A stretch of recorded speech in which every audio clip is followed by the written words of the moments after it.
Long ago, in the heart of the old Oyo Empire, there lived Sango, a mighty king who would later become the Orisha of thunder and lightning.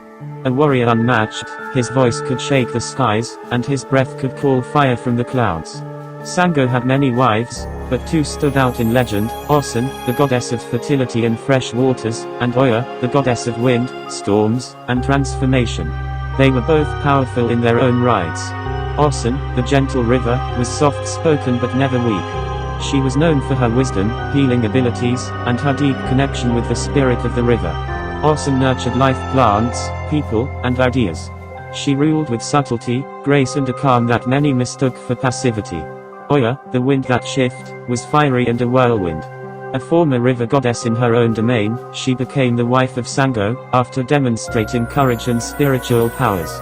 She could command the winds, and transformed into roaring typhoons. She guarded the boundary between the afterlife and earth, and she sometimes rode into battles with Sango, thunder in their wake. Though both loved Sango in their own ways, but they were rivals in affection and influence. Sango himself, though divine, was imperfect, sometimes impulsive, sometimes proud, and often unclear in where his love and loyalties lay. Some say he favored Osun, for her soothing presence; others claim he leaned toward Oya, for her fiery spirit. Depending on who told the story, Sango was always appearing torn, indifferent, or sometimes manipulative when it came to matters of his wives. One day, a bitter argument erupted, not just about love, but respect, power, and space. Oya accused Osun of manipulating Sango with magic-laced water.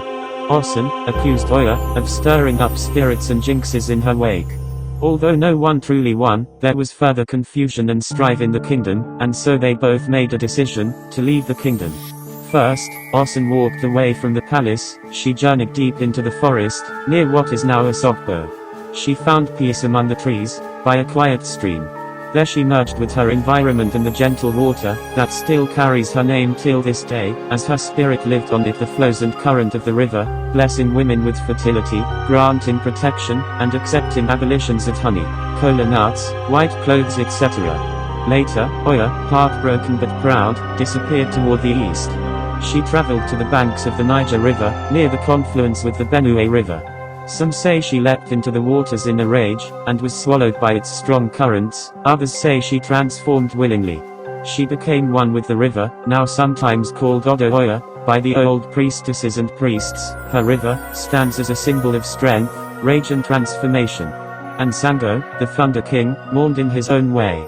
Went mad with grief and roamed the kingdom, struck the earth with his axe, and just vanished into the heavens in a blaze of lightning and storms. There he became Orisha Sango, spirit of lightning and swift justice. They say he still watches his favorite wives, one a calm river, one a stormy river, and sometimes intervenes with lightning when the two rivers collides. Tell us what version of this folklore you heard of. Also engage our content to see more.